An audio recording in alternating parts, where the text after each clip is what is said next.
Bueno, buenos días a todos y a todas. Yo soy Fernando Ortuño y bueno, voy a dar comienzo a esta mesa redonda que recibe por título Diplomacia Pública y Cooperación Científico-Cultural.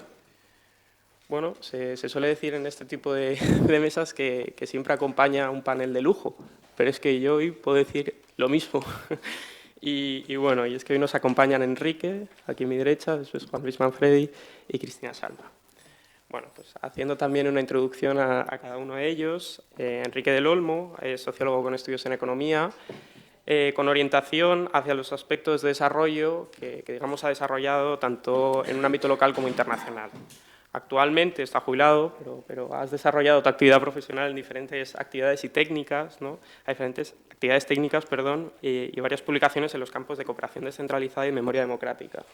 Para mencionar algunos de los cargos que ha tenido Enrique del Olmo y que considero un currículum bastante bueno. Desde 2017 hasta su jubilación fue jefe del Departamento de Estudios y Análisis de la Agencia de Empleo del Ayuntamiento de Madrid.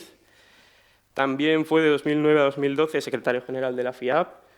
Desde mayo de 2006 fue vocal asesor de la Secretaría de Estado de Cooperación Internacional.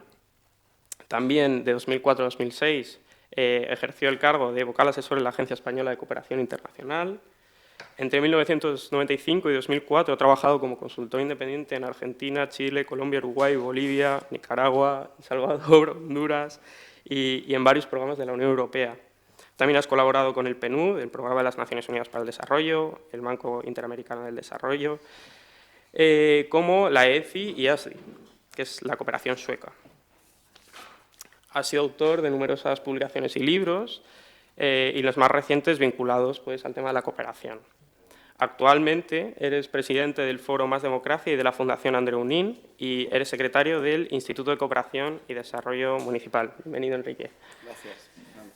También nos acompaña Juan Luis Manfredi, que es catedrático Príncipe de Asturias en la Universidad de Georgetown y catedrático de Periodismo y de Estudios Internacionales en la Universidad de Castilla-La Mancha. Bueno, también tienes muchas publicaciones y libros, pero entre los recientes, pues Handbook of Diplomatic Reform and Innovation. Y bueno, también tienes algunos de urbanismo, de diplomacia pública y uno reciente que creo que todavía está por publicar sobre teoría política en el presente y de globalización, si no me equivoco. Bueno, bienvenido, Juan Luis. Y también nos acompaña Cristina Salma, que es doctora en Economía Internacional y Desarrollo por la Universidad de Barcelona, donde ha combinado actividad docente e investigadora sobre los temas de cooperación, desarrollo y América Latina.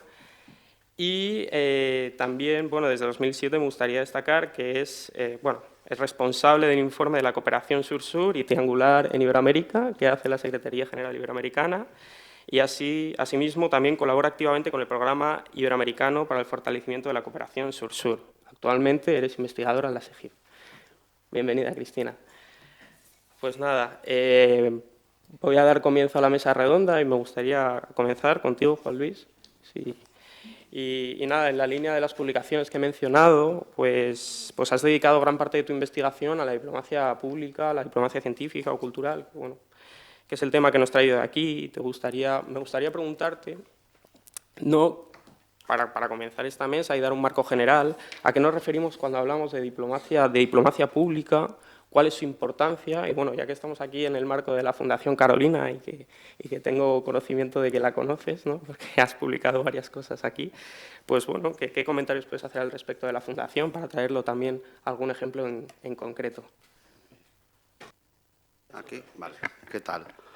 Muy buenos días. Espero que estoy muy contento de estar aquí otra vez en la UIP y otra vez de la mano de la Fundación.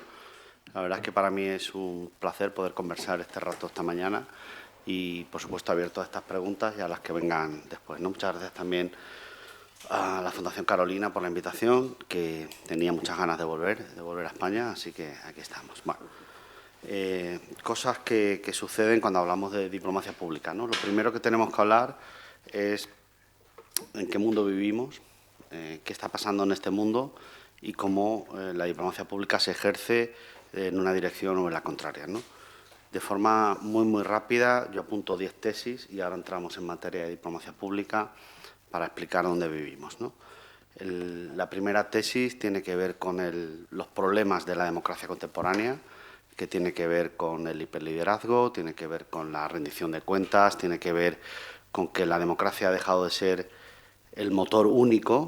Hay otros actores, hay otros modelos, hay otros consensos que tienen mucho tirón y que gustan mucho. Ha dejado de ser la aspiración principal de multitud de países.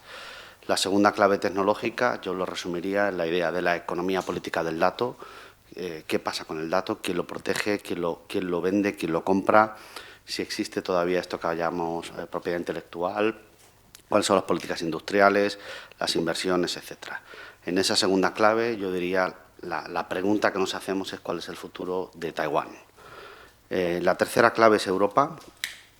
Yo soy europeísta y estoy muy tranquilo porque Europa no está en crisis, ¿vale? No os preocupéis. Europa vive en estado de crisis, con lo cual no hay ningún problema, ¿no? Este es nuestro estado natural. Yo creo que la invasión rusa ha cambiado y ha acelerado buena parte de nuestros motivadores políticos y, efectivamente, la pregunta sobre Europa es ¿qué vamos a hacer con Ucrania? La cuarta tesis es nuevos actores, nuevas dinámicas. Quizás tú luego puedas hablar de esto. Algunos le llaman BRICS, algunos le llaman Global South, algunos le llaman New Majority, o sea, tienen todos los nombres que quieras. Lo que sí sabemos es que el futuro del orden liberal en realidad depende de lo que digan China, India, Brasil o Turquía, que no están precisamente alineados con los mismos valores. La clave de esa cuarta tesis es Palestina. ¿Qué va a pasar ahí? ¿Cómo vamos a resolver esto? ¿Hacia dónde vamos? Etcétera. Voy a correr un poco para poder contestar en particular a la diplomacia pública, ¿no? Hay más claves, pero para acceder o para tirar aquí hacia este otro lado, la siguiente clave sería esto que llamamos nuestras vidas híbridas, ¿no? Eso somos nosotros con nuestros móviles conectados 24 horas, donde ahora no tengo muy claro quién va a invertir en las ciudades, para qué, dónde, qué significa una oficina, qué significa una vivienda. Todo esto ha cambiado bastante. No existe una capacidad para distinguir entre nuestra vida privada y nuestra vida profesional. No existe diferencia entre mi salón de mi casa y mi oficina. Todo eso tiene efectos en la forma de entender nuestra relación con lo público y con lo privado, ¿no? La siguiente tesis tiene que ver con las empresas. Vivimos en un momento de activismo político corporativo. Esto significa que las empresas toman decisiones que son políticas, que afectan a nuestra forma de entender el mundo. Por ejemplo, en Europa nosotros hablamos de seguridad económica, pero en Estados Unidos sucede exactamente igual. Todas las inversiones que hay en Arizona y en Nevada que tienen como objetivo reducir la influencia china en el mercado tecnológico, básicamente es activismo político. Lo mismo podríamos hablar de nuestro comisario Thierry Breton presumiendo de haber expulsado del mercado europeo a las empresas chinas de construcción de placas solares, ¿no? Ahí estamos mezclando economía, política, corporaciones, etcétera, ¿no? Ahí mi clave de futuro sería qué hacemos con las empresas cuya nacionalidad es fluida, que no sabemos a quién pertenecen, ni dónde están, dónde cotizan o a quién corresponden, ¿no? Los fondos soberanos, por ejemplo, sería un magnífico caso. La siguiente tesis tiene que ver con el futuro de la guerra o la guerra permanente. Evidentemente tenemos tres conflictos principales, que son Palestina, Ucrania y Taiwán, pero hay más de 50 conflictos abiertos en los que no tenemos solución y que afectan a otras tesis que he saltado corriendo. Estoy pensando, por ejemplo, en África, donde hay 100 millones de personas en movimiento y se mueven por alguna razón. No se mueven porque estén cómodos, simplemente por lo contrario. Aterrizando ya en la parte más de diplomacia pública, la tesis siguiente sería la explosión de las emociones en la vida pública. Ahora todo el mundo quiere expresar sus emociones en público y las emociones se han convertido en la base epistemológica del conocimiento. Básicamente, la expresión yo me siento tiene el mismo valor que yo observo o yo tengo o yo analizo, ¿no? Esto genera efectos, y también te la dejo aquí votando, en las políticas de la memoria, en la polarización afectiva, en la forma de entender nuestra política como una identidad y no como un proyecto político, o en la forma de entender el pluralismo epistemológico, ¿no?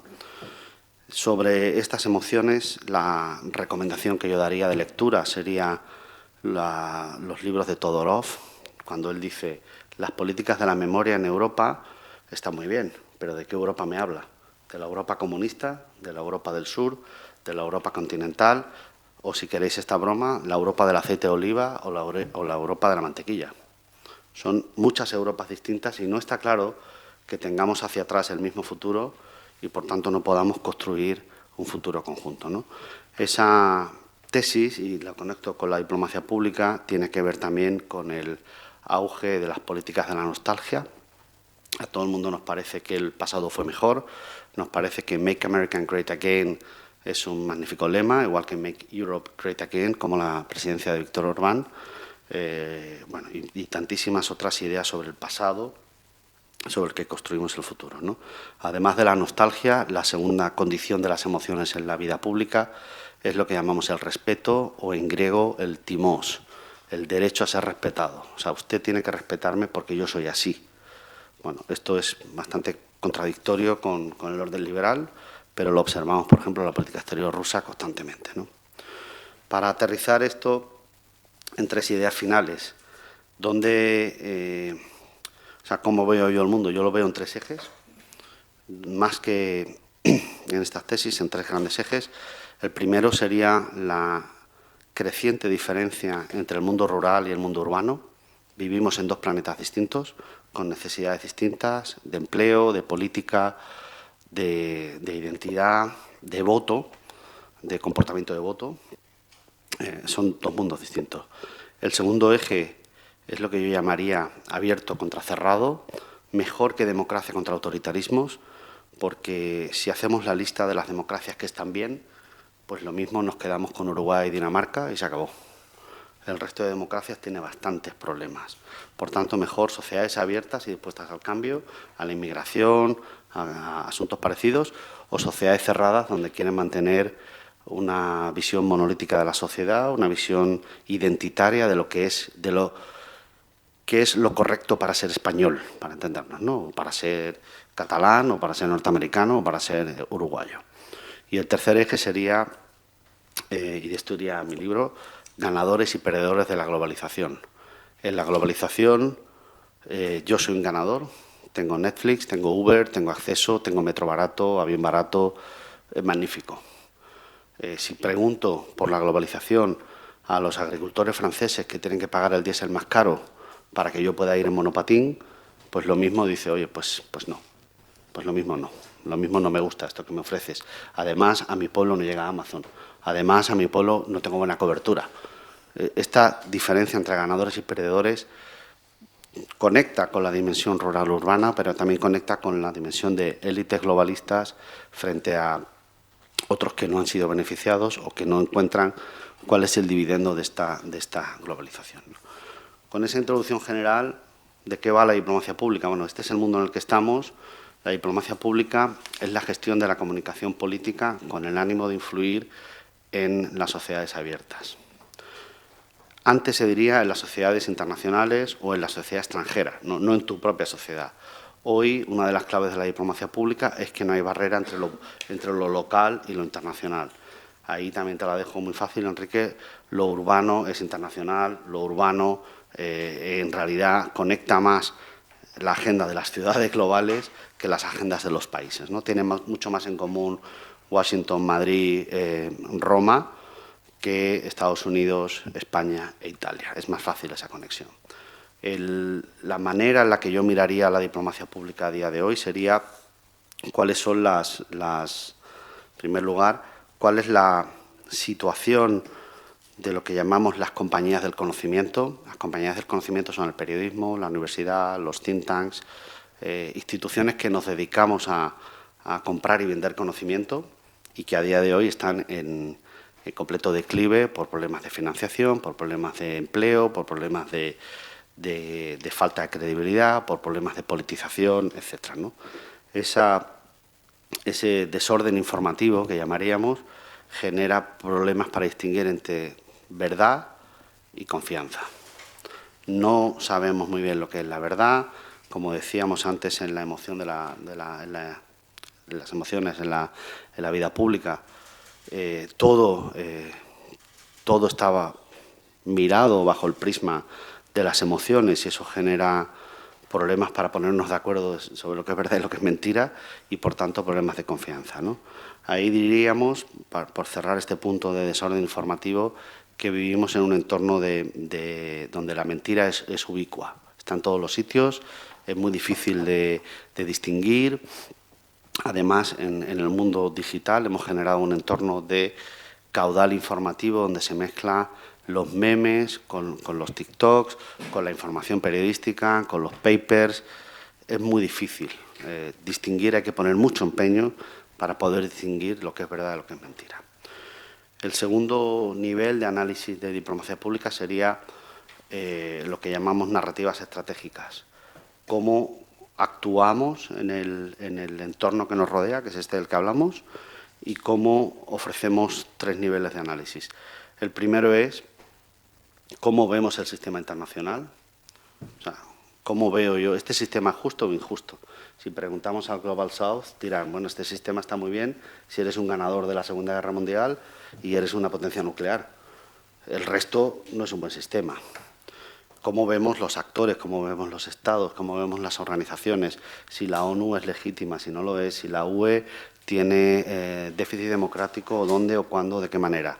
O sea, cómo vemos el sistema internacional, basta con hacer una pasada muy rápida por la política exterior rusa para entender que niegan todo el sistema internacional, con lo cual no están en guerra, están en una guerra civil porque hay una ocupación de Ucrania y están recuperando su terreno. Ya está.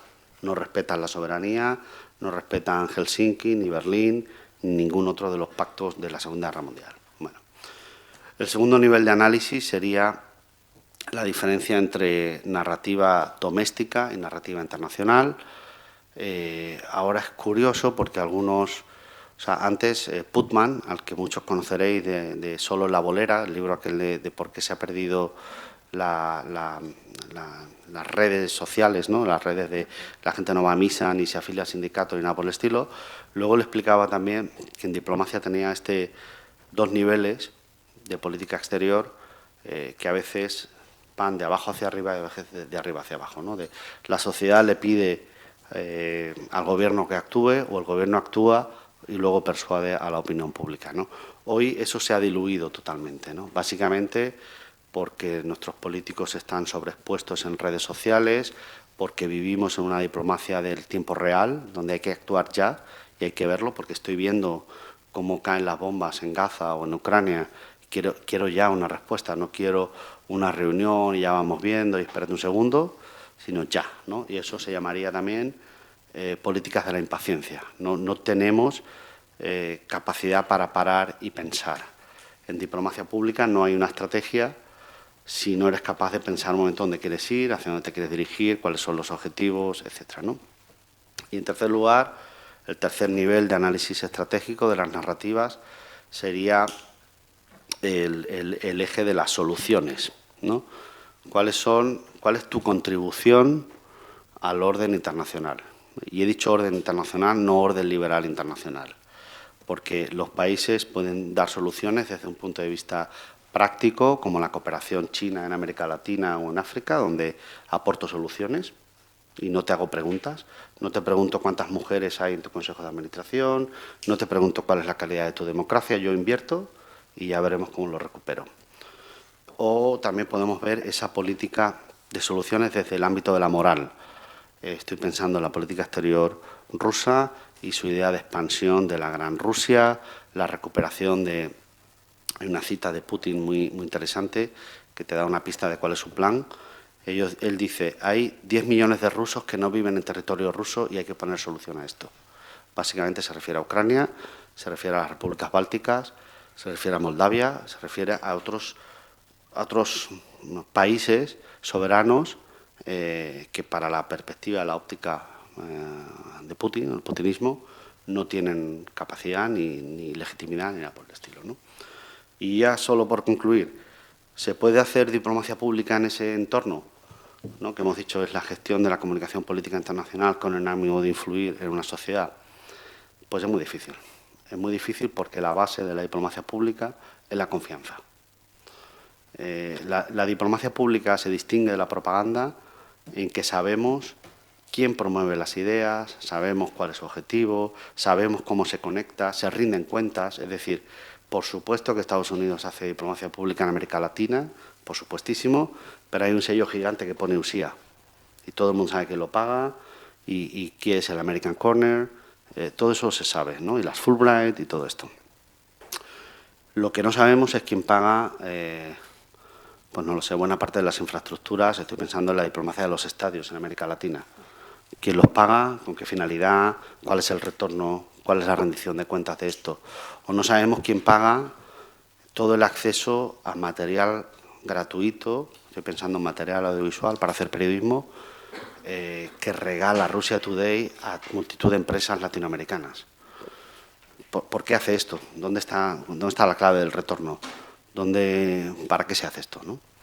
Pues en ese contexto hacer diplomacia pública es un poco complicado, porque si no confiamos en el que está al lado, difícilmente voy a intentar tender puentes, difícilmente voy a encontrar puntos donde podamos converger, donde podamos llegar a puntos de acuerdo, ¿no? Ese sería un poco el plano general y la respuesta de dónde estamos en diplomacia pública en este instante. Gracias. Pues muchas gracias, Juan Luis, por esta brillante introducción a la diplomacia pública y también por digamos, esa descripción contextual y circunstancial. Y ahora me gustaría ir con Cristina Salma. Pues bueno, ya aprovechando, ¿no? esta puesta en cuestión que nos ha hecho Juan Luis, pues preguntarte sobre el enfoque de la cooperación sur-sur y del espacio iberoamericano en el tema que aquí nos reúne, ¿no? Que es la cooperación científico-cultural y la diplomacia pública, cultural, digamos, en esas dimensiones. Bueno, muchas gracias. Bueno, buenos días a todos y a todas. Un gusto saludaros otra vez y, bueno, muchas gracias, por supuesto, otra vez a la Fundación Carolina y a la UIM por hacer posible esta actividad aquí. La verdad que el lujo es mío estar hoy aquí con alumnos tan activos y con estos colegas en la mesa. Ha sido súper ilustrativa tu intervención. La verdad que yo he tomado muchas notas, como siempre, pero realmente ha sido muy ilustrativa. Bueno, la mía va a ser menos geopolítica, pero bueno, creo que pueda hacer también algún aporte interesante, espero. Acerca de qué vamos a hablar, ¿no? Queremos hablar de diplomacia pública y de cooperación científico-cultural. Este era el título que me habían puesto, yo me ciño siempre a los títulos, ¿no? Entonces quiero hacer eso, pero quiero hacer eso, por un lado, invirtiendo el orden y ampliando el marco de análisis, ¿no? Es decir, por un lado, quiero ver cómo desde la cooperación científica y cultural que se está haciendo se influye en la diplomacia pública, ¿no? Desde ese, ¿no? un poco más suave, ¿no? De cómo a través de la acción de los gobiernos tú generas, ¿no? o potencias una imagen del país que llega a una ciudadanía y que te acerca a esa ciudadanía, ¿no? Entendida como eso, ¿no? Y quiero ampliar la cooperación científico-cultural al marco en el que la estamos haciendo, que es la cooperación sur-sur, una cooperación intergubernamental, técnica, horizontal y bueno, con ciertos principios que entroncan mucho con esa diplomacia pública. Y luego también no solo aprovechar la diplomacia pública, sino bajar un poquito a una parte de esa diplomacia pública, que es la diplomacia cultural, y que se hace mucho a través de esa cooperación, ¿no? Entonces, bueno, quiero vincular eso siempre desde la óptica iberoamericana, ahora veremos por qué, y lo que querría es poner el foco en tres ejes de análisis. Por un lado, en la cooperación sur-sur que se está haciendo en diplomacia cultural, porque se está haciendo cooperación sur-sur en diplomacia cultural. Por segundo eje de análisis, analizar las becas que se están dando, que se están gestionando en el marco también de la cooperación sur-sur y triangular, porque las becas es uno de los recursos más importantes, uno de los instrumentos más importantes de la diplomacia pública. Y luego quiero dar un paso más para allá y reflexionar sobre la institucionalidad de nuestra cooperación. ¿Por qué? Porque desde dónde se hace la cooperación es muy importante para entender cómo la cooperación se utiliza como herramienta de diplomacia y como herramienta de política exterior. Y me parece un dato también ilustrativo e importante de ver. Y bueno, vamos a analizar esos tres ejes y previamente lo que vamos a hacer es un poco explicaros por qué esto de cooperación sur-triangular en Iberoamérica ¿no? Por qué consideramos que Iberoamérica es un referente en la cooperación sur-sur y triangular y colocaros un poco en el marco de análisis que vamos a hacer, ¿no? Muy brevemente, aquí podría pasarme muchas horas, así que más vale que... Porque llevo 17 años, así que me va a costar resumirlo, pero vamos a tratar de ser muy breves y un poco ilustrativas. Es decir, ¿por qué Iberoamérica se ha convertido en un referente para el sur global? De hecho, estuvimos hace poco en Doha y se evidenció que era efectivamente un referente para el sur global sobre la cooperación sur-sur y triangular. Bueno, luego, si queréis, os lo cuento más en el turno de preguntas, lo que queráis, pero hace años, en el 2007, en un contexto en el que los países iberoamericanos sentían que estaban siendo desplazados como receptores de AOD y que pero que eran países, ¿no?, de renta media, con capacidades, con fortalezas que intercambiar con otros países, se dieron cuenta de que estaban haciendo cooperación entre ellos, pero no sabían qué estaban haciendo, ni con quién, ni qué capacidades fortalecían, ni qué dimensión tenía eso, ni qué impacto generaba, y reclamaron un ejercicio de sistematización de esa cooperación sur-sur. Y tuve la suerte de caer yo ahí. Y entonces, desde la Secretaría General Iberoamericana, se respondió a esa demanda y se impulsó un primer informe de cooperación sur-sur en Iberoamérica. Ese primer informe, en el año 2007, fue bien recibido y recibió el mandato de la Cumbre Iberoamericana para ser un informe anual a partir de ese momento. Ahora es bienal y es un informe vinculado a las cumbres.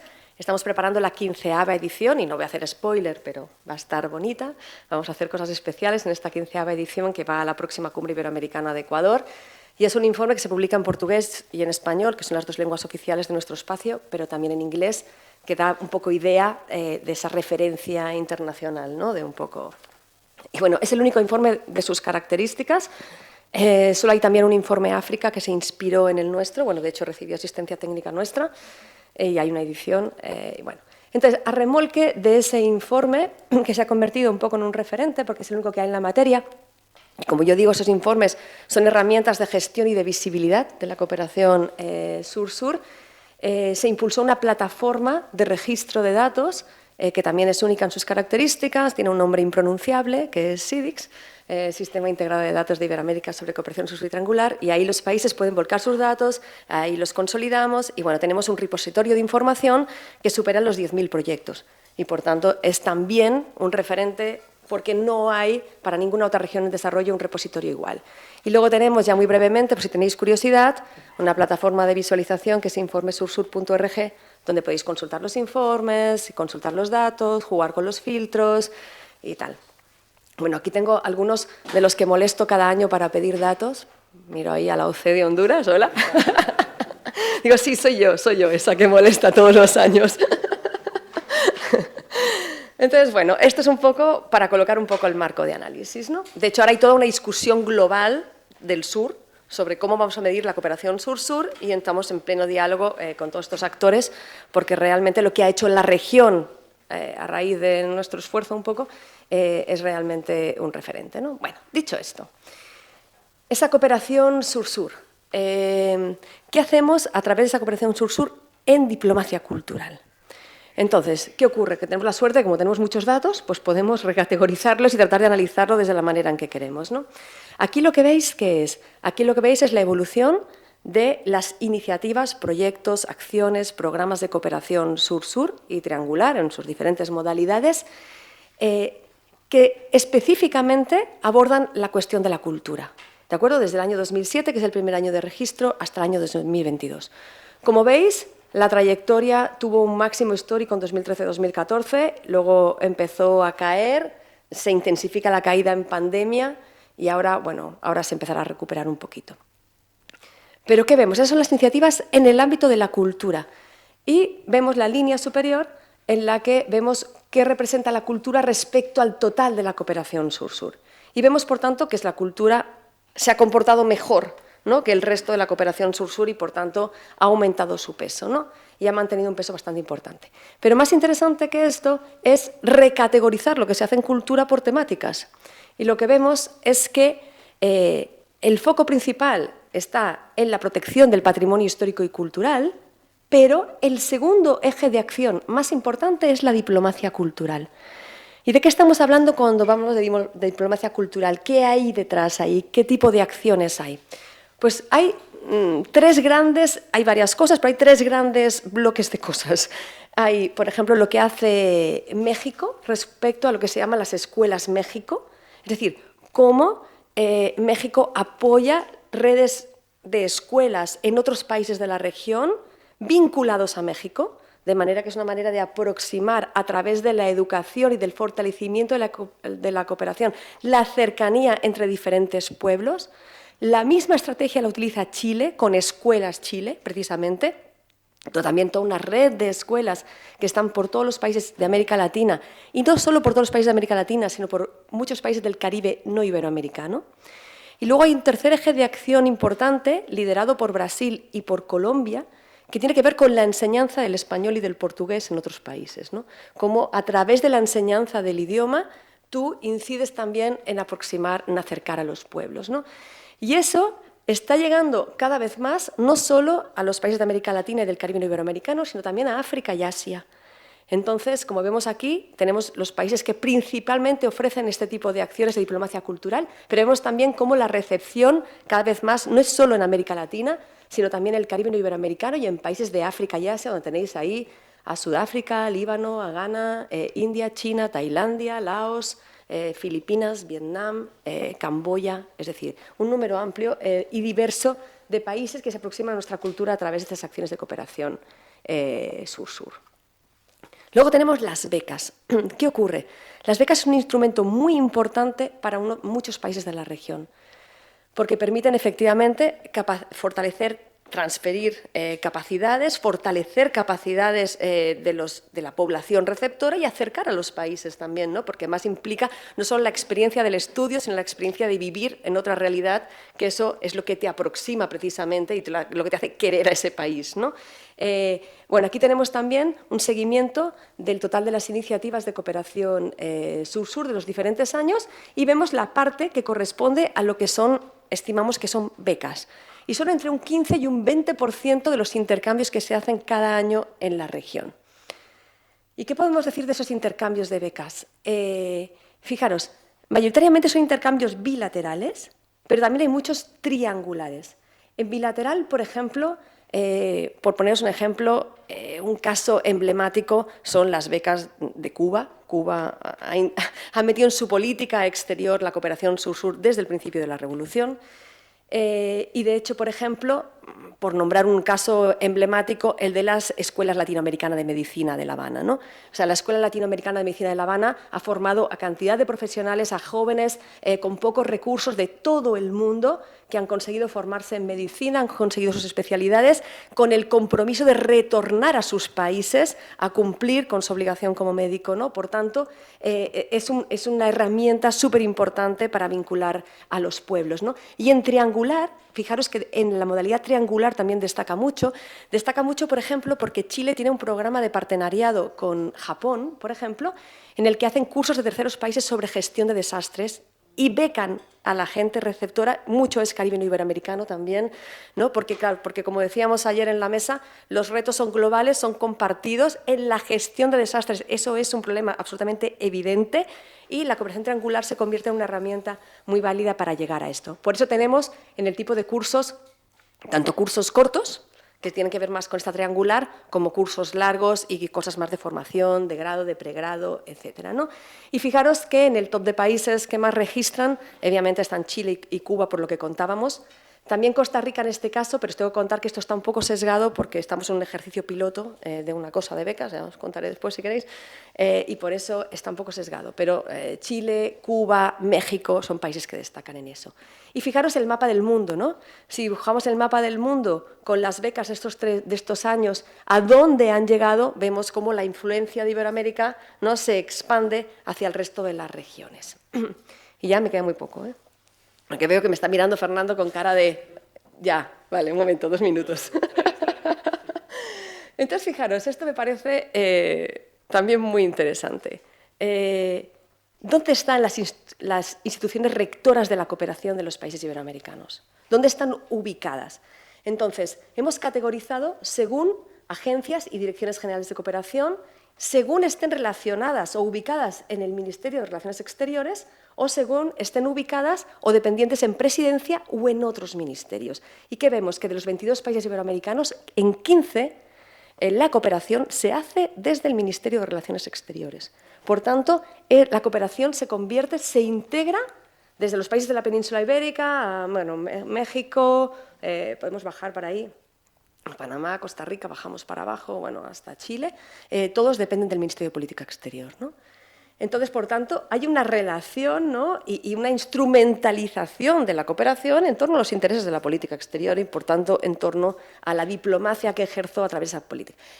Curioso, no obstante, que el resto de países que dependen de presidencia u otros ministerios, también hay casos donde ese vínculo es muy fuerte. El caso de Cuba vuelve a ser un caso emblemático, ¿no? Cuba depende del ministerio del MINCEX, o sea, en teoría es del Ministerio de Inversión y Colaboración Económica, pero, en realidad, como decíamos, la cooperación sur-sur está absolutamente integrada a su política exterior, ¿no? Y se explica, por ejemplo, que cuando Cuba llega a la Asamblea General de Naciones Unidas cada año y lleva la resolución para condenar el bloqueo contra Cuba, solo hay 2 votos a favor de mantener el bloqueo, que son el de Estados Unidos y el de Israel, y a veces el de Islas Marshall, pero todo el resto de países votan en contra. ¿Por qué? Entre otras cosas, por ejemplo, porque durante años, por ejemplo, aliados tradicionales de Estados Unidos como Pakistán, que cuando tenían un terremoto los únicos médicos cubanos que iban eran los cubanos, ¿no? Pues entonces eso generaba una proximidad que hacía que luego tu voto en política exterior fuera a favor del gobierno de Cuba, ¿no? Y recordemos que cuando empezó la pandemia, y empezó en Italia, y luego empezó en la península, los médicos cubanos hicieron cooperación, en ese caso sur-norte, y fueron los primeros que mandaron para Italia, los primeros que mandaron para Andorra, un país de 70.000 habitantes con 49 millones de cuentas bancarias, un dato no menor, dicho por el jefe de la OCDE, aquí lo dejo, no digáis que lo he dicho porque son unos de mis jefes, pero efectivamente, es decir, como un país como Cuba, en desarrollo, fue el que mandó la cooperación, los médicos, ¿no? Y cómo eso se recibió en Andorra, me acuerdo, como una cosa de un reconocimiento a una fortaleza país, ¿no? Y bueno, ya para terminar, creo que con esto, de algún modo, se muestra cómo a través de la cooperación sur-sur se hace efectivamente diplomacia cultural y diplomacia pública, y se influye no solo en el fortalecimiento de capacidades de nuestros pueblos, sino por tanto en la mejor convivencia, ¿no? En la no violencia, en la paz, ¿no? En el relacionamiento entre diferentes pueblos y por tanto en el desarrollo. Y dejaría como reflexión final un poco cómo podríamos de manera reconocer ese rol de la cultura, ese rol de la cooperación ya está más reconocida, pero el rol de la cultura y el rol de la diplomacia en la nueva Agenda para el Desarrollo. Porque uno de los grandes déficits de la Agenda 2030 fue precisamente la incorporación de la cultura. La cultura apenas está en una meta en el ODS 11, ¿no? De 169 metas, de 17 Objetivos de Desarrollo Sostenible, la cultura está ahí como muy minusvalorada, ¿no? Constantemente idea que en estas negociaciones tan complejas a nivel internacional también hay lobbies que pesan, ¿no? Y por eso hay temas que al final acaban apareciendo y temas que no, ¿no? Entonces, ¿cómo en la próxima agenda podríamos incorporar el tema de la cultura y de la diplomacia, que son actores para la paz y para la convivencia de nuestros pueblos? Y ya. Pues muchas gracias, Cristina. Y bueno, la verdad es que te miraba porque te escuchaba con interés. No, vamos bien de tiempo, o sea que realmente... Pensaba que era un regaño. Así que, pero bueno, que muy interesante todo lo que comentabas y gracias por aterrizarlo al espacio iberoamericano, porque hemos hablado mucho de este espacio aquí pues, digamos, durante este curso y creo que hablar en estos términos de cooperación creo que ha sido muy enriquecedor, así que te lo agradezco. Y bueno, pues ya movemos al ámbito municipal, Enrique, si quieres. Y bueno, como he comentado anteriormente, eres secretario del Instituto de Cooperación Internacional y Desarrollo Municipal, en el que apoyáis a los gobiernos locales para, digamos, fomentar el desarrollo humano y para ello también pues, creáis espacios de cooperación y de articulación de gobiernos locales. Ayer precisamente se habló en este espacio también de cooperación descentralizada. Y a mí me gustaría preguntarte que cómo la cooperación descentralizada contribuye a la acción exterior española y después, como vosotros tenéis aquí una larga experiencia, cómo se articulan, de qué manera los gobiernos locales, digamos, en este marco de cooperación o de diplomacia del que son los términos que estamos aquí utilizando. Así que nada. Gracias, Fernando. Bueno, en primer lugar, agradecer a la Fundación Carolina y de forma específica a Erika, a Hugo, a Andrea, Teresa, los que han venido trabajando en que esto sea posible y además que hayan tenido el detalle de invitarme, yo que soy un feliz jubilado. Entonces, en ese sentido, la verdad es que estoy pasando un día y medio estupendo, reencontrándome con viejos amigos, refrescando también el pensamiento, lo cual siempre es muy útil. La verdad es que después de haber oído a Cristina y a Juan Luis, no sé si hacer yo una ponencia, pero no por competencia, sino porque los temas que han planteado, lo que ha puesto sobre la mesa Juan Luis, es de una importancia que nos ha movido a todos la cabeza, ¿no? O sea, nos ha incrementado, lógicamente, como corresponde, la incertidumbre, porque no tener incertidumbre. Yo soy muy de incertidumbre, soy contrario a los que viven sobre la base de las verdades reveladas. Pero la incertidumbre es difícil de manejar, o sea, hay que tener mucho fuste para manejarla adecuadamente. Y la verdad es que Juan Luis ha presentado un panorama que es a la vez enormemente motivador para discusiones en profundidad de todos y cada uno de estos aspectos, ¿no? O sea, en este marco de las verdades abiertas, justamente porque el que sean abiertas es lo que permite que sean verdades, no las verdades sabidas, ¿no? Y la verdad es que lo de Cristina también me ha sorprendido por una cosa. Yo tengo un gran amigo que se llama Ignacio Marinas, que es ingeniero urbanista, un hombre dedicado a los números, la planificación, y que ha hecho como 5 planes generales de ordenación urbana y que tenemos una tertulia desde hace tiempo. Y este hombre ha ido evolucionando una posición que a mí, entre todos, le decimos, bueno, son cosas de la senectud de Ignacio, ¿no? Que es decir que la cultura es más importante que la economía, la política y la institucionalidad. Entonces, de pronto, la intervención de de Cristina, hace que a lo mejor no está tan disparatado Ignacio Marinas, ¿no? A lo mejor él ha escrito un libro de difícil comprensión sobre esto, pero la verdad es que yo creo que en un mundo como el actual, donde la desintegración de la cultura como elemento unificador de sociedades es una realidad, el fraccionamiento alrededor de lo que podríamos decir la cultura española, la cultura occidental, la cultura oriental, etcétera, se produce un estallido, una explosión, una implosión y el peligro del arrinconamiento de la cultura en los productores de cultura y no en la sociedad, ¿no? O sea, entonces, en ese sentido, yo creo que lo de Cristina abre una vía de debate enormemente interesante, igual que toda la presentación de Juan Luis, que la verdad hay que sentarle un día y empezar con tiempo por delante, ¿no? Pero bueno, voy a ser disciplinado y me voy a atener al tema y a las preguntas que me ha hecho Fernando, que lo primero que tengo que decir que las 2 preguntas son de absoluta pertinencia para el tema que vamos a tratar. No sé cómo lo habéis logrado sintetizar tan bien sobre lo que hay que hablar, ¿no? Además, esto es muy bueno porque esto, al hacerlas vosotros, me evita el haber dicho a un amigo o a una amiga que me hiciese una pregunta adecuada, ¿no? Con lo cual, ya la pregunta adecuada está hecha. Y yo creo que es importante reflexionar. La primera que es cómo la cooperación descentralizada española contribuye a la acción exterior española. Mucho más de lo que pensamos, infinitamente más de lo que piensan las instituciones, mucho más allá de sus actores. No sabemos realmente la capilaridad que ha provocado la presencia de los municipios españoles en el conjunto de los países donde se hace cooperación.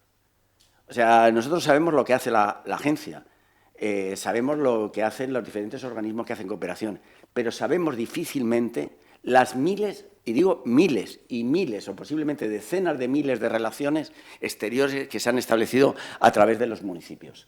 Desde la primera época, cuando llegan los primeros ayuntamientos democráticos en 1979, que se empieza a poder hacer otra cosa, hay una figura que aparece en los hermanamientos, que aparece como un elemento natural que tiene 2 cosas, ¿no? Uno, conocer un mundo exterior, en muchos casos está provocado por una solidaridad que se tiene con otro mundo. Por ejemplo, en el 79 se produce la Revolución Nicaragüense y esto provoca una oleada de solidaridad en toda España y en los municipios haciendo hermanamientos. Entonces, todo ese proceso va generando una base de relaciones que se mantiene a lo largo del tiempo. Si vosotros vais por cualquier pueblo, siempre hay un cartel que dice hermanado con tal lugar, ¿no? Muchas veces la razón del hermanamiento es que un hijo del pueblo que es obispo o cura, ha decidido estar en el tercer mundo y hacer actividad, ¿no? Entonces, esto que fue una cosa muy espontánea. Pero es que luego el desarrollo, y ahora voy a entrar un poco más a ello, es importantísimo. Sin embargo, tenemos un enorme déficit como país.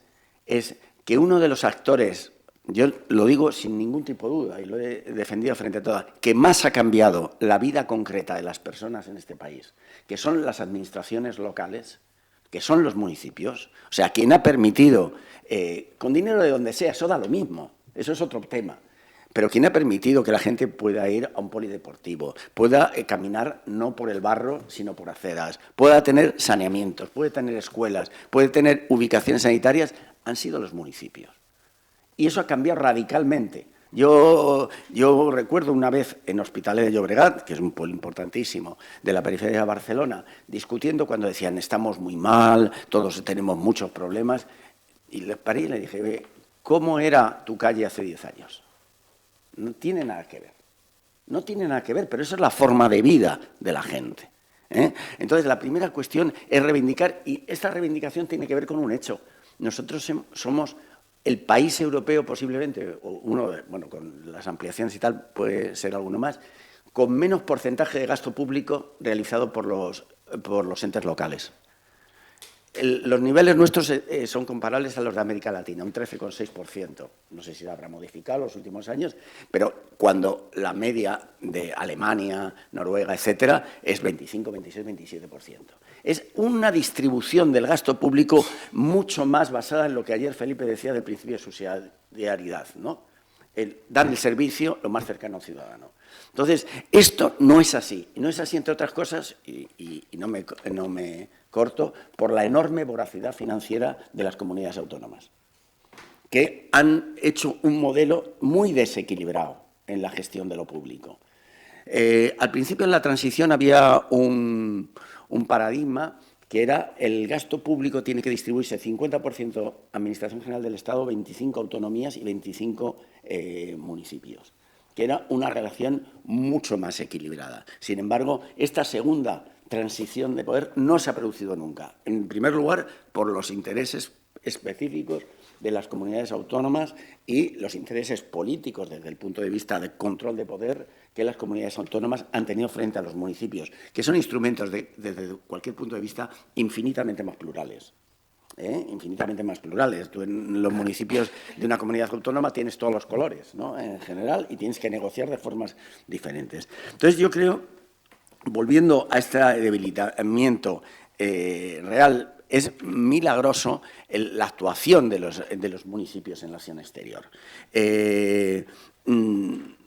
Por ejemplo, ¿cuánto tiempo se ha tardado en reconocer que la cooperación descentralizada es un componente fundamental y de valor añadido de la cooperación española? Exactamente más de 25 años. Yo cuando estaba en responsabilidad de cooperación era una pelea continuada que nunca entraba, ni en los planes directores, ni en las reformas de las leyes, etcétera, etcétera. Ha sido ahora, y sacada, pero lo digo de verdad, porque de alguna forma participé, sacada con forceps el artículo 33 de la ley, donde reconoce la acción de los entes locales como una acción de la política exterior española. Entonces, esto es un reconocimiento de un hecho, pero un hecho que es materialmente impresionante. Simplemente os doy un dato. Los fondos de solidaridad. Los fondos de solidaridad son fondos constituidos voluntariamente por municipios, no institucionalmente, sino por asociación de municipios, que se han extendido por todo el país hace 30 años. Por ejemplo, Felipe estuvo mucho tiempo en el Fondo Andaluz, y que ha configurado una confederación que se llama Confocos, de 9 fondos de solidaridad. El único fondo de solidaridad no creado es el de Madrid, lo cual es una vergüenza. Pero os digo el dato, 1.149 entes locales forman parte de los fondos de solidaridad. 1.149. Es una enormidad. O sea, esto significa que hay un tejido metido en la acción exterior que es desconocido. Yo creo que son millares las relaciones que hay entre los municipios españoles por diversas vías, ¿no? Luego, aparte,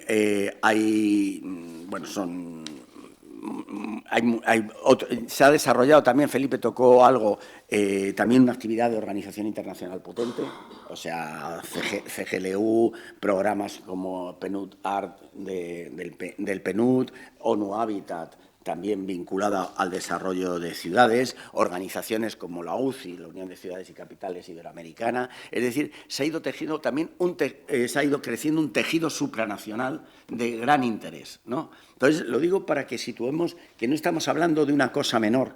Y además, no estamos hablando de una cosa menor que es muy llamativa. ¿Qué dinero aporta? ¿Cuál es el volumen presupuestario? Es muy bajo. Es la cooperación más barata que hay. La más barata, y tiene que ver con el contenido de la cooperación al cual voy a entrar ahora, contestando también a la segunda pregunta. Es asombroso, en el momento en que la cooperación española se desplomó, a raíz del año 2012, cuando pasamos del 0,49 del PIB al 0,12, en ese desplome continuó la cooperación local. Y continuó la cooperación local, ¿cómo? Sobre la base de una economía de recursos impresionante. Y tiene que ver que gran parte de la cooperación local no es transferencia monetaria, es transferencia de conocimiento, experiencia organizativa. Es en lo que tú ayudas realmente a una institucionalidad y a una generación de capacidades enorme. Y esto también tiene que ver con la segunda pregunta. ¿Cuáles son, en qué ámbitos se dan esto y cómo se tienen que dar? Yo voy a poner un ejemplo matemático, que es la intersección de conjuntos, de la álgebra de Boole. Tal. ¿Qué significa? Los componentes de una población española y los componentes de una población, supongamos, hemos hablado, ya que están los compañeros de Honduras, cada una tiene muchos elementos.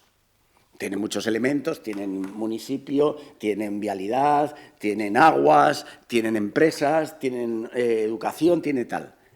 Y un municipio español, que sea Alcorcón, por ejemplo, tiene también todos esos elementos. Si hacemos la intersección de los dos conjuntos, nos encontramos un volumen impresionante de puntos de coincidencia. Entonces, donde nosotros podemos ayudar en recursos, en residuos sólidos, donde nosotros podemos ayudar en la gestión de un casco histórico. Por ejemplo, nosotros, como INCIDE, hicimos un trabajo con Tarija y trasladamos la experiencia de Valladolid a la gestión de Tarija, ¿no? Entonces, esto es económico y de gran impacto. O sea, las pasantías de técnicos, toda una serie de elementos. Por ejemplo, ¿qué elementos centrales? Hay muchos, los principios de la red ideal, lo que quieras, pero fundamentalmente, uno, son redes de colaboración. Primer tema.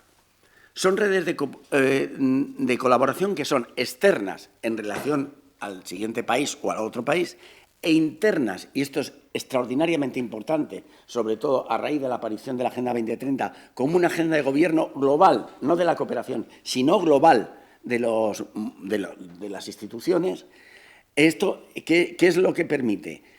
Utilizar todos los recursos. Primero, te obliga a unificar los recursos de un territorio. Un buen ayuntamiento, ¿qué es? Un buen alcalde, ¿qué es? El que ejerce liderazgo sobre todos los sectores de su ciudad. El que pone de acuerdo a los empresarios con el conocimiento de las universidades, con la experiencia deportiva. Es el que va tejiendo. Este trabajo es un trabajo de tejer, sobre todo. Y en ese sentido, esa experiencia de tejido dentro de lo de aquí es trasladable a cómo se teje allí y es trasladable a cómo se teje entre los dos. Yo creo que esto es algo que la Agenda 2030 nos permite hacer con absoluta naturalidad y que nos permite una dimensión de la cooperación realmente que no se corresponde con la inversión realizada. Y es en ese sentido que creo que debemos, porque, por ejemplo, 5 ámbitos: redes de colaboración, la asistencia técnica, la transferencia de técnicos y la formación de técnicos, la financiación, búsqueda de fórmulas de financiación, la incidencia política. porque tiene que haber incidencia política. Aquí, Francisco, que está en Honduras, sabe perfectamente cómo los municipios de Honduras buscan incidir en la acción de gobierno nacional. Lo mismo que los municipios españoles, pero es una incidencia muy poderosa en ese sentido. Y la formalización de acuerdos, que es ya la cristalización de los tejidos, ¿no? Entonces, yo creo que en ese sentido hay que tener una visión respecto a la cooperación descentralizada como quizá uno de los grandes valores ocultos que tenemos y a la vez como uno de los grandes de las grandes potencialidades que tenemos, ¿no? Y además esto sí que es conexión y esto sí que es generar cultura, esto sí que es establecer una transnacionalidad con valores, ¿no? Y en ese sentido creo que es fundamental. Yo soy un firme convencido de esto. Hemos dado batallas continuadas. La batalla del artículo 33 fue continua, porque además articular cosas tan diversas siempre genera todo, celos, dependencias, muchas cosas. Y creo que fundamentalmente es rescatar un elemento, ponerlo en valor y utilizarlo como una grandísima posibilidad de futuro para nuestra acción exterior. Ya está. Gracias. Bueno, pues muchas gracias a los tres. O sea, creo que han sido exposiciones, y lo digo desde la sinceridad y desde la admiración, brillantes. Y creo que han bajado primero en un marco general y después han bajado al terreno el tema que nos trata aquí hoy, ¿no? Y que nos reúne. Y bueno, yo tengo la verdad que 1000 preguntas y os seguiría preguntando, ¿no? pero creo y me parece que también es muy enriquecedor abrir esta mesa, ¿no? A los asistentes aquí hoy. Y si es posible, pues hacer una serie de preguntas y contestarlas, pues eso, de manera que se pueda abrir esto. De tal manera que no sé si alguien tiene alguna pregunta para la mesa.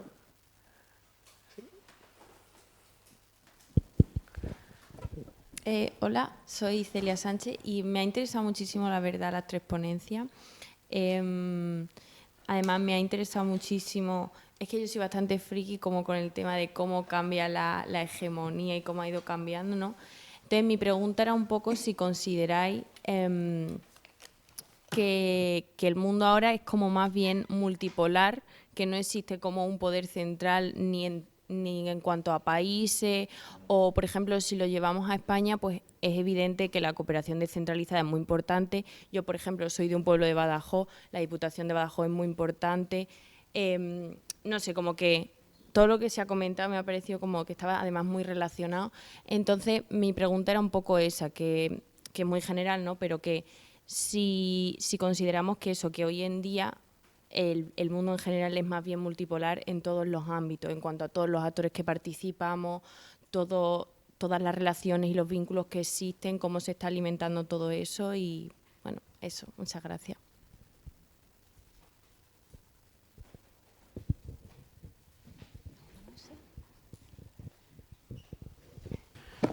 Perdón, antes de intervenir, ¿os podéis presentar y demás de qué organización o de qué institución venís? Gracias. Vale. Buenos días, yo soy Elena, soy abogada de Derechos Humanos de Brasil y actualmente estoy coordinando una iniciativa de crear una red que es el Foro Latinoamericano de Justicia Restaurativa. Entonces me dedico a temas de resolución pacífica de conflictos, etc. Me interesó mucho el debate acerca de la política de las emociones y mi pregunta es si hay un aspecto o si puede haber un aspecto positivo de tenernos este cambio a una política basada en emociones, considerando la posibilidad de que quizás como tenemos ahora la cosa como va, esto nos genere efectos negativos que se han mencionado, pero quizás trabajando una conciencia socioemocional o un fortalecimiento también desde la cultura y desde el intercambio de estrategias, ¿no? de comunicación o de interacción entre personas, pueda haber algo que se pueda ganar o se pueda extraer de positivo de esta nueva perspectiva. Entonces, si puedes comentar un poco, o si podéis los tres, o sea, si tenéis algo que aportar, me interesaría ver cómo lidiar con esta complejidad y quizás sacar algo de positivo de esto. Gracias.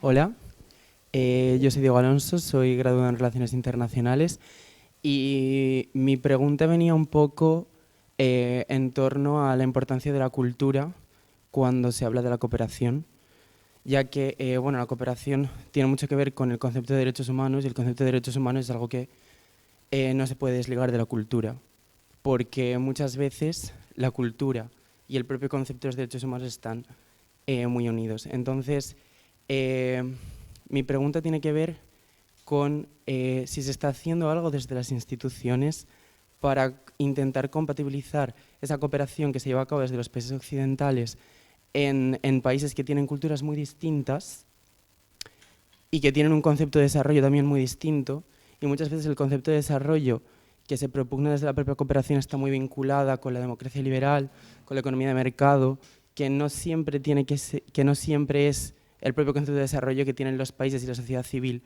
donde se están aplicando. Entonces, desde las instituciones, ¿eso se tiene en cuenta? ¿Y qué se está intentando hacer algo para compatibilizar esos dos ámbitos? Muchas gracias.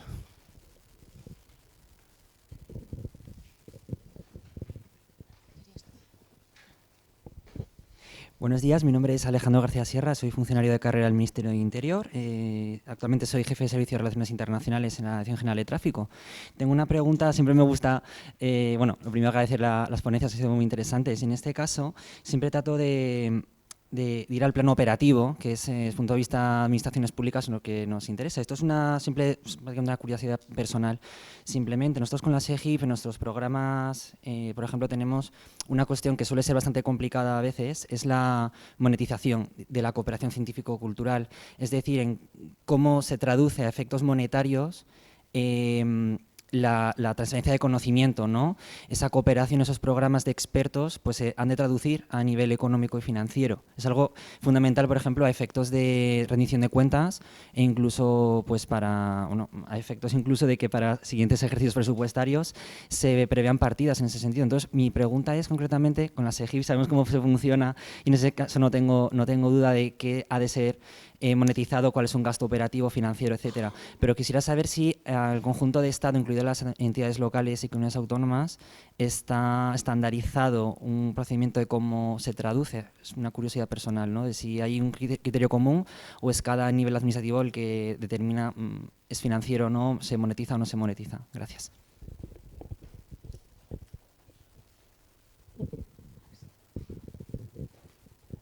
Hola, muchas gracias. A mí me conocéis, ¿no? No me tengo que presentar. A mí una cosa, tú sabes que Cristina, que he trabajado mucho con los informes vuestros y siempre nos queda el tema de generar más instrumentos para medir la calidad y la eficacia. Entonces, la cooperación sur-sur está bien y viene creciendo. Yo creo que el solo hecho de ponerla en marcha ya genera unas capacidades. Lo mismo que, especialmente además la triangular tiene esa capacidad de generar. Pero los instrumentos, y si estáis entrando un poco más en medir eso, calidad, o sea, no solamente volumen, porque eso es la clave. Y un poco para Juan Luis y Enrique lo mismo, es el seguimiento. Y en el caso de diplomacia pública me parece especialmente importante cómo hacemos rendición de cuentas y calidad, ¿no? Se trabaja mucho desde el punto de vista informativo. ¿Cuántas noticias positivas? Pero a mí es que eso me parece francamente que hay tantas variables que intervienen en ello que esa no puede ser la forma de medir. A mí me preocupa especialmente desde el punto de vista de mi fundación, cómo medir, con mi fundación, no es mía, pero bueno, lo entendéis, ¿no?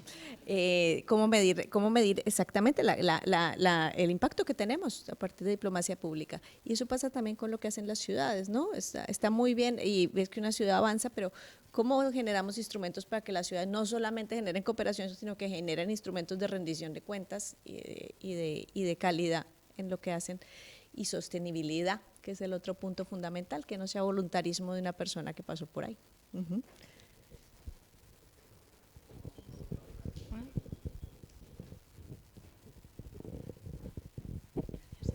Buenos días, yo soy Rosalía Pérez, ex becaria de la Fundación EULAC en Hamburgo y estudiante de máster de estudios latinoamericanos en Salamanca.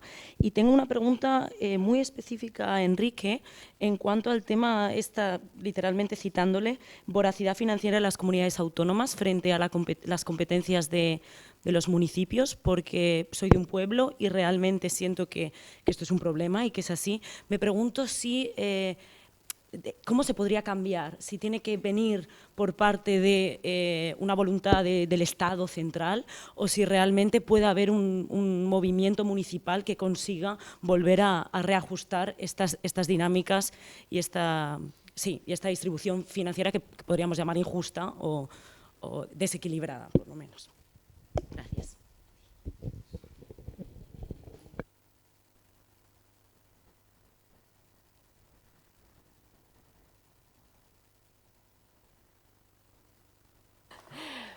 Bueno, muchas gracias por todo vuestro feedback, que siempre es muy gratificante, muy bienvenido y muy estimulante, ¿no? Porque aquí es un win-win, ¿no? Todos ganamos, también los que estamos de este lado de la mesa, ¿no? La verdad que no me atrevo mucho a responder sobre multipolaridad y la política, creo que eso más bien se lo dejo a Juan Luis. Tengo mi opinión, por supuesto. Sí me gustaría decir dos cosas muy breves sobre la multipolaridad. Creo que seguramente él no responderá y mucho mejor, ¿no? Pero sí que hay que hacer toda una reflexión porque creo que estamos todavía en un esquema de multipolaridad basado en los estados y creo que estamos ahora con contrapoderes que no tienen nada que ver con los estados y que difuminan eso, ¿no? Y es verdad que hay realidades muy distintas que desconocemos, muchos sures, como decía José Luis. Entonces, bueno, hay mucha reflexión que hacer. Y sobre la política de las emociones, creo que lamentablemente está siendo el arma de la ultraderecha, ¿no? O sea, una emoción basada en el odio, ¿no? Y en el fanatismo respecto a unos, ¿no? Y el odio respecto a otros. Y bueno, a lo mejor si lográramos recanalizar eso hacia la empatía y la solidaridad, pues a lo mejor nos iría mucho mejor, ¿no? Pero creo que las emociones, más allá de esas, es mejor dejarlas al margen y volver al conocimiento, ¿no? Pero creo que sí, ¿no? Que tenemos un problema con la intrusión de las emociones en la política, ¿no? Entonces, dicho eso, con las otras me atrevo mucho más, creo que tengo mucho más que decir. Sobre el concepto de desarrollo, que ese es uno de mis temas. El concepto de desarrollo es un concepto que surge efectivamente con la Segunda Guerra Mundial. Es fruto de la Segunda Guerra Mundial, la primera vez que empezamos a hablar de desarrollo. Aunque durante años compartiéramos esos mismos problemas, no le habíamos puesto ese nombre, ¿no? Como desarrollo, ¿no? Y tiene mucho que ver con el orden, ¿no? Que nace después de la Segunda Guerra Mundial y en cómo ordenas eso, ¿no? Y de hecho, empezamos a hablar de desarrollo con una de las agencias, instituciones nacidas con Bretton Woods, ¿no? Con Bretton Woods, una de las instituciones que nace es el Banco Mundial, pero su nombre original era Banco Internacional para la Reconstrucción y el Desarrollo. ¿Y el propósito cuál era? El propósito era cómo canalizar el excedente de recursos que tenía Estados Unidos en el nuevo orden económico internacional, por un lado para ayudar a la reconstrucción de los aliados que habían sido destrozados por la guerra, Japón, Europa Occidental, pero otro ¿para qué? Para captar a los países en desarrollo. O sea, a los países de ese, en realidad es geopolítico, o sea, a esos países que podían ser, que tenían unas condiciones económicas y sociales que podían resultar ser atraídos por el bloque socialista y no por el bloque capitalista, ¿no? Entonces, en ese juego de alianzas políticas y económicas es donde empezamos a hablar de desarrollo. Por tanto, es verdad que el desarrollo nace como un concepto muy vinculado a la democracia liberal y a los conceptos occidentales, ¿no? Dicho esto, yo que soy una gran defensora del desarrollo, dos cosas. El desarrollo en cualquiera de sus concepciones, más allá de sus objetivos, tiene que tener algunas cuestiones que superen el tema de la cultura en el sentido de que hay cosas que son derechos universales, como tú has dicho.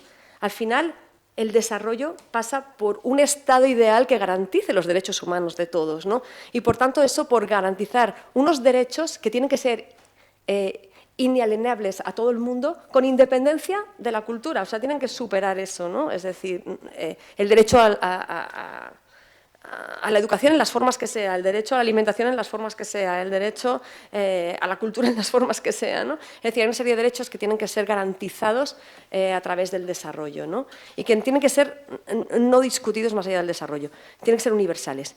Pero, y quiero aquí hablar del desarrollo sostenible, ¿no? Que es el concepto en el que hoy nos estamos moviendo, porque lo que mucha gente no sabe, o sea, hablamos de desarrollo sostenible vinculado a la Agenda 2030 desde 2015 y tal.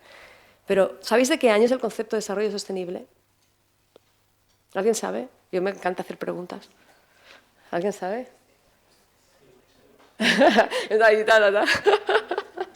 Bueno, el concepto... Fijaros, el concepto de desarrollo sostenible, y bueno, es verdad que lo de la multipolaridad y yo habría hablado de la bipolaridad también, que creo que tuvo efectos muy importantes y positivos en su contexto. El concepto de desarrollo sostenible es del año 1987.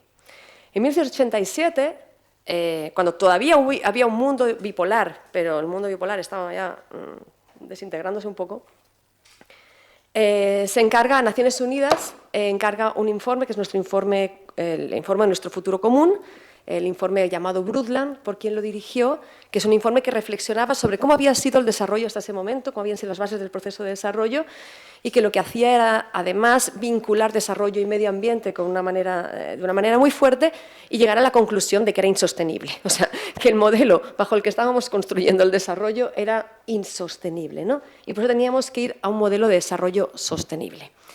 Pero el concepto de desarrollo sostenible es un concepto que lo que dice es que tiene que garantizar la satisfacción de las necesidades de la generación del presente, ¿no?, sin arriesgar las capacidades de la generación futura para satisfacer las suyas propias.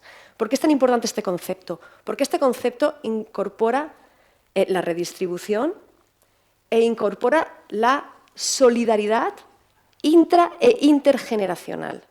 O sea, no solo se trata de redistribuir lo que hay y asegurar que todos tengamos capacidades para construir nuestro desarrollo y asegurar nuestro desarrollo.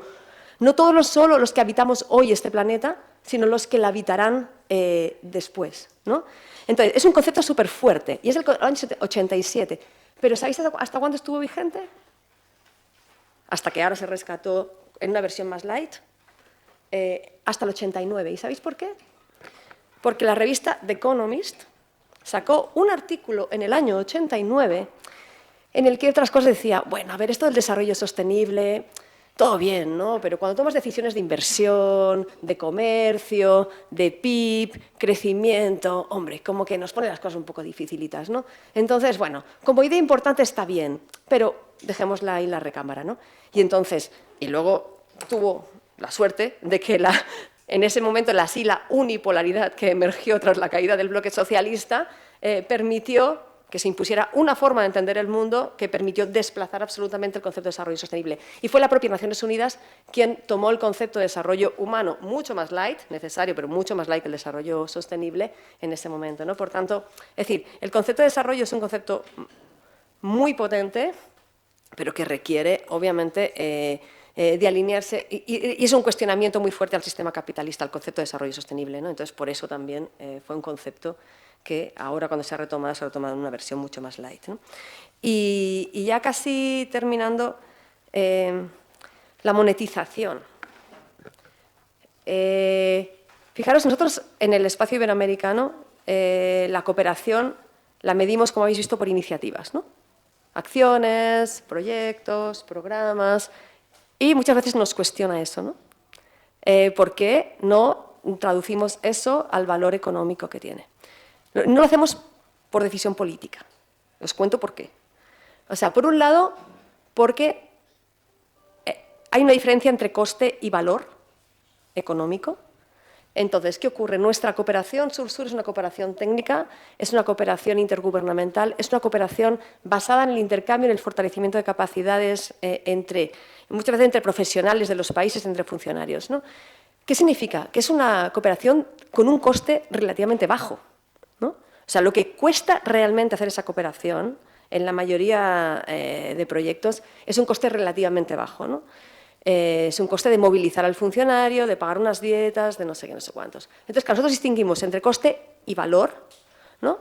porque lo que habría es que sumar a ese coste el impacto, el resultado que genera, pero eso entroncaría con la pregunta de Erika, ¿no? Un poco de cómo valorizas el impacto, los resultados que está generando esa cooperación para tal.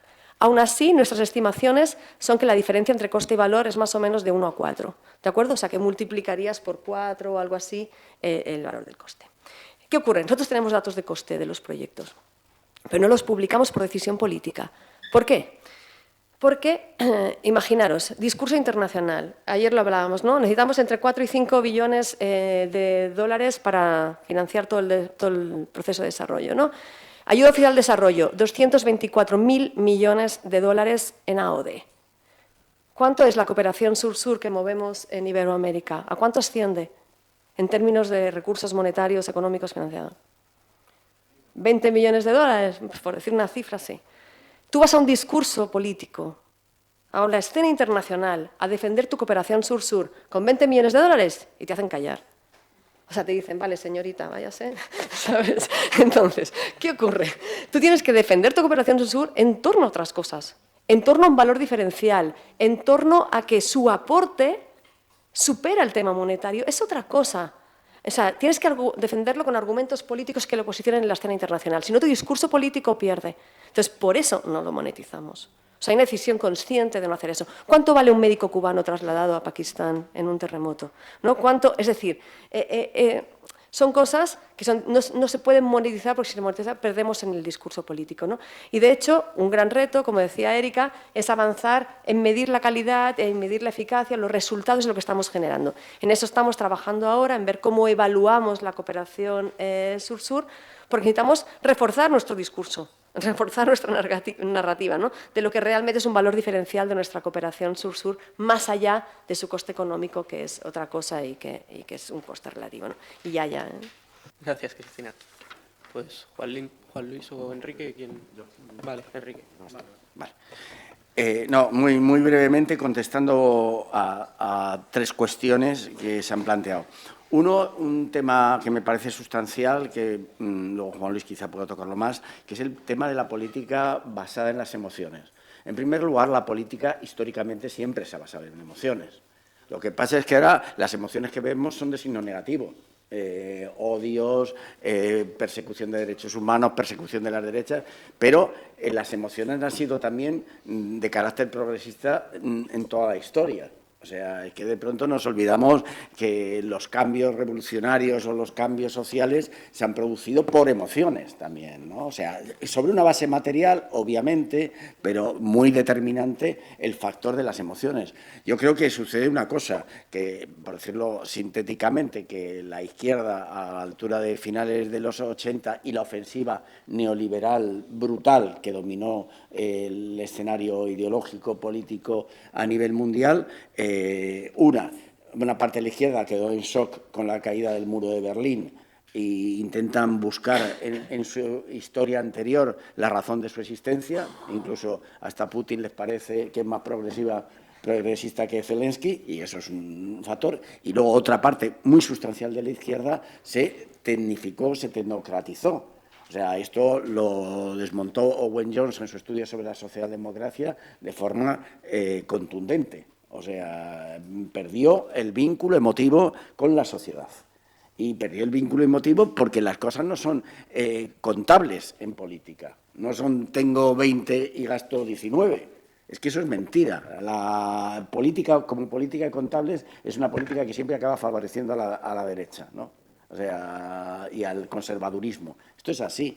Entonces yo creo que el tema de las emociones es como, por ejemplo, hemos vivido cercanamente un momento social de emociones. El 15M en España fue un momento de emociones colectivas por todos los sitios. ¿Por qué el independentismo sigue teniendo fuerza? Por una razón emotiva.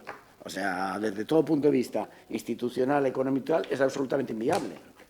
Pero la emoción que da la tierra, la patria, etcétera, es muy potente. Entonces, yo creo que es una lucha de emociones en la que estamos, no desaparición de las emociones. Y el error ha sido olvidarse de esto. La segunda cuestión en relación a lo planteado por Erika, coincido plenamente. Yo siempre he pensado de que todo proyecto de cooperación tiene que tener incluido un proceso evaluativo añadido del mismo valor que el proceso operativo. Yo recuerdo que cuando redactamos la orden de bases de 2005 de financiación de ONGs, uno de mis motivos claves, cuestiones claves, fue de que había que hacer evaluación, pero no final. La final también, pero había que evaluación previa, durante y post, ¿no? Porque el durante es decisivo. Por eso cambiamos la figura de financiación del proyecto clásico al convenio, porque tú necesitas a mitad de recorrido saber qué tienes que cambiar. Y eso es romper las cinchas de la administración burocrática. Pues sí, señor, si he puesto como objetivo específico tal cosa y no funciona, cambia el objetivo específico. ¿Por qué no? O sea, hay que ver los procesos de intervención como eso, como procesos, no como verdades reveladas en un papel en el que te presentas a la subvención que lo has hecho con la churrera, es decir, dándole vueltas al mismo modelo que llevas 10 años haciéndolo. Entonces, yo creo que este tema es importante y el seguimiento, y luego claro, el análisis de impacto, que requiere mucho más recorrido, es un elemento sustancial. Y en el tema local, muchísimo más. Y luego, el planteamiento de Rosalía es que es así. Ha sido, por ejemplo, en el año 2007, la Ley de Bases de Régimen Local es de 1985, hace ya casi 40 años. En el 2007 se tenía una ley de bases fantástica, donde había un apartado de cooperación internacional que era excelente y fue vetada por las comunidades autónomas. Entonces, sin movimiento por abajo de los municipios, difícilmente va a haber una recomposición. Hay momentos coyunturales sobre deuda, la derogación de la RESAL de Montoro, una serie de cosas que son objetivos inmediatos. ¿Qué sucede? Que a Hacienda le da mucho miedo aflojar a los municipios.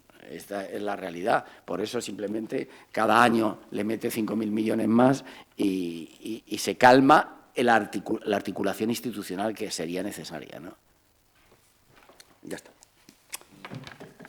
Bueno, pues muchas gracias por las preguntas, por la conversación, que yo creo que ha ido muy bien hilada, ¿no? Yo me quedo con 3 de las preguntas y luego, si no, pues tenemos más tiempo o fuera o lo que sea. En relación con la primera, empiezo por el final, con la pregunta de seguimiento y calidad de la diplomacia pública, hay una cosa que quizás le va a hacer gracia a Enrique.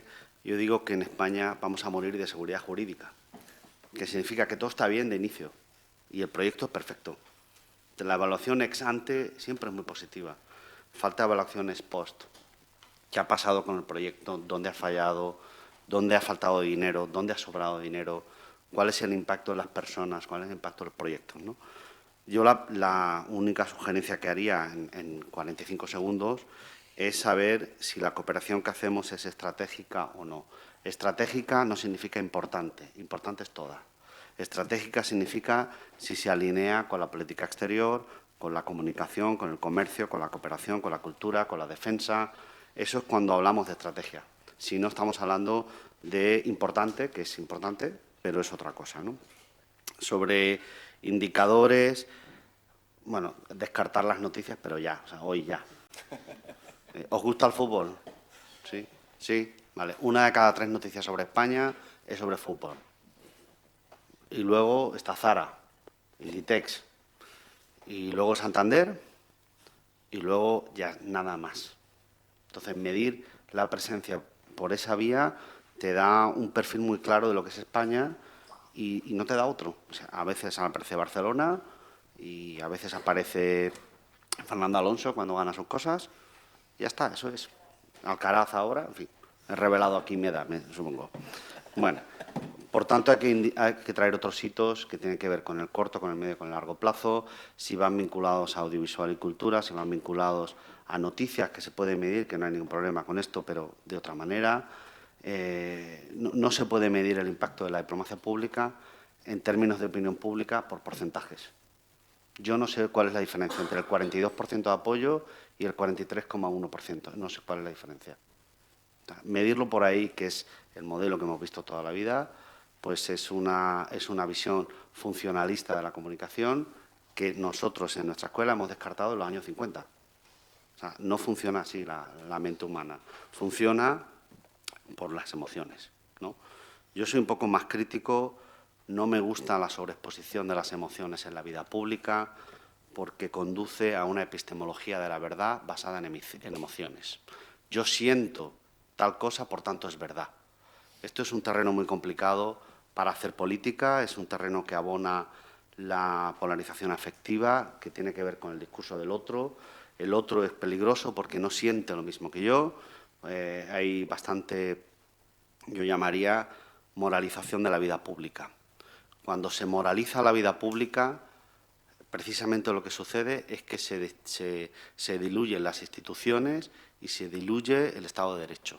Si yo siento que, no es yo tengo derecho a, no hay un reglamento para, no hay una institución que, sino yo siento que tengo derecho de esto.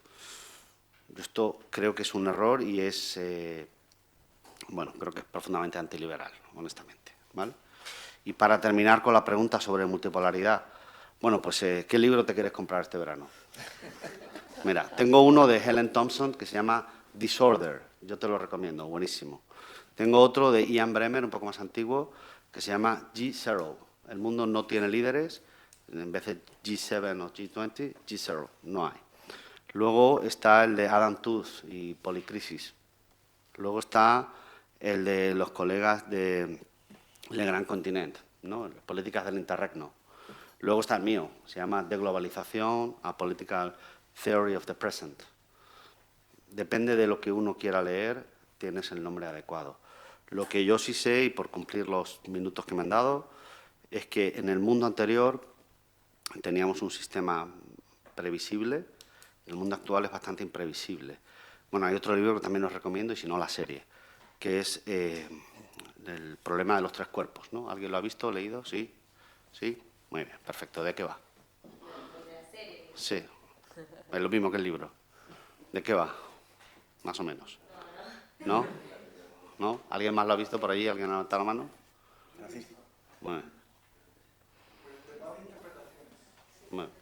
Bueno, lo que dice el problema de los tres cuerpos, básicamente, sin hacer spoiler, es que cuando hay dos cuerpos es fácil establecer una relación gravitatoria. Cuando se incorpora un tercer cuerpo no se puede medir ni la distancia, ni la velocidad, ni el tamaño. Y ese es el mundo en el que vivimos, un problema de tres cuerpos, donde de repente teníamos unas normas mejores, peores, regulares, orden liberal internacional, más completo, más incompleto, economía de mercado, lo que tú quieras. Pero ahora de repente hay otros modelos y no sabemos, nosotros los europeos, no sabemos cuál es nuestra respuesta, nosotros los europeos no sabemos qué queremos ser de mayor, nosotros los europeos no sabemos cómo responder a otros consensos, como el consenso de Beijing, que es inversiones sin política. Los europeos esto no lo entendemos, que no se hable de derechos humanos, que no se hable del papel de la mujer. Pues eso es lo que sucede, que en ese movimiento gravitatorio pues es básicamente imposible saber dónde está el centro, cuál es el proyecto mayoritario, qué significa, ¿no? Tú decías sur-sur, lo último que yo leí era ¿cómo era? Global Majority, creo que se llaman ahora. Es decir, no tenemos nombre, así que cómprate el libro que quieras y ese será el que esté correcto. Multipolaridad, por cierto, es lo que más utiliza la Escuela de Pensamiento rusa. Yo lo dejo por aquí por si te llega alguna idea. Vale. Bueno, pues me gustaría agradeceros a todas y a todos por vuestras preguntas. Creo que no hay más tiempo. Pero bueno, que me gustaría agradeceros a todos y a todas vuestras preguntas. Creo que realmente han enriquecido el debate. Agradeceros también a vosotros las respuestas. Y bueno, yo la verdad que escuchando tanto vuestras ponencias como... Esto no estaba preparado, de lo que voy a decir, pero realmente me he acordado de una entrevista que vi hace unos años de Gabriel García Márquez. Y le preguntaban por la cultura latinoamericana y decía, ¡ay, la cultura! Esa manera de parecernos más a nosotros mismos. Y con esto quiero decir y quiero concluir que bueno, creo que en vuestras respuestas y en Gabo podemos ver que la cultura es esencial, ya no solo para la formación de actores, sino en su autodeterminación de identidades. De tal manera que, por ello, la cultura se alza como un pilar esencial de la cooperación y de la convivencia. Hoy hemos dado respuestas y ahora pues, nos toca echarlas al vuelo, así que muchas gracias.